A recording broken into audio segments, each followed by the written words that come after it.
आगे बढ़ते हुए बात कोरोना वैक्सीन की, जिसे बनाने वाली कंपनी फाइजर ने वैक्सीन के इमरजेंसी इस्तेमाल के लिए भारत में आवेदन किया है। फाइजर ने कोविड-19 टीके को ब्रिटेन और बहरीन में ऐसे ही मंजूरी मिलने के बाद यह अनुरोध किया है।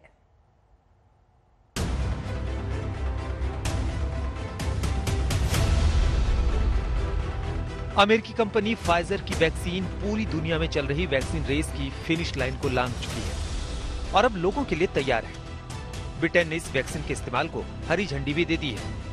अब अमेरिकी कंपनी फाइजर ने भारत सरकार से टीके के आपातकालीन इस्तेमाल की औपचारिक मंजूरी मांगी है। इसका मतलब ये हुआ कि फाइजर अपनी वैक्सीन को भारत के लोगों के लिए उपलब्ध कराना चाहती है।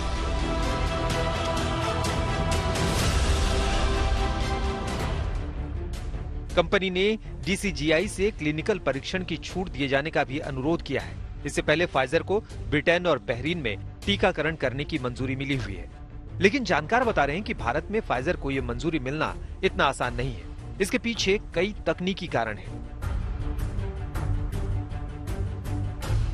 पहली वजह है, भारत में फाइजर की वैक्सीन का क्लिनिकल ट्रायल नहीं हुआ है। आम भाषा में कहें तो वैक्सीन का परीक्षण भारत में नहीं हुआ है और न ही इसका ट्रायल डोज किसी को लगा है। इसके अलावा इसका स्टोरेज टेम्परेचर -70 डिग्री सेंटीग्रेड है और यही बात इसके इस्तेमाल को बहुत मुश्किल बना देती है।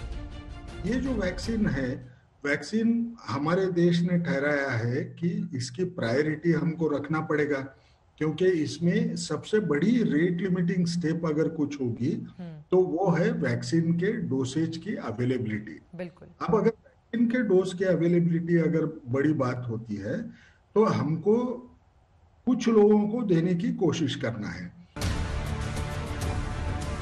इस वैक्सीन को अब तक 6 देशों में 43,500 लोगों पर टेस्ट किया जा चुका है। अमेरिका, ब्राजील, जर्मनी, अर्जेंटीना, दक्षिण अफ्रीका और तुर्की में हुए परीक्षणों में 90% लोगों में वायरस के प्रति रक्षात्मक प्रणाली विकसित हुई है। फाइजर वैक्सीन की प्रभाव दर यानी एफिकेसी रेट 95% है। ट्रायल के नतीजों के आधार पर ये अब तक की सबसे असरदार वैक्सीन है। अमेरिकी कंपनी फाइजर ने जर्मनी की बायोनटेक के साथ मिलकर कोरोना की वैक्सीन तैयार की है। ये वैक्सीन जेनेटिक कोड पर आधारित है। पहले ये वैक्सीन हॉस्पिटल्स को दी जाएगी ताकि वो अपने स्टाफ को दे सकें और पेशेंट्स को देना शुरू कर सकें। साथ ही साथ में जो यहाँ फैमिली डॉक्टर्स हैं वो लोग एक दूसरे के साथ इकट्ठे होकर, जिसको नेटवर्क्स बोलते हैं, उनके थ्रू वैक्सीन डिलीवर करने की तैयारी में है। काफ़ी देर से काफ़ी इन्फॉर्मेशन आ रही है हमें। कल जो इन्फॉर्मेशन आई उसके बेसिस पे ये बताया गया है कि 10 दिन के नोटिस पे हम स्टैंड बाई रहें।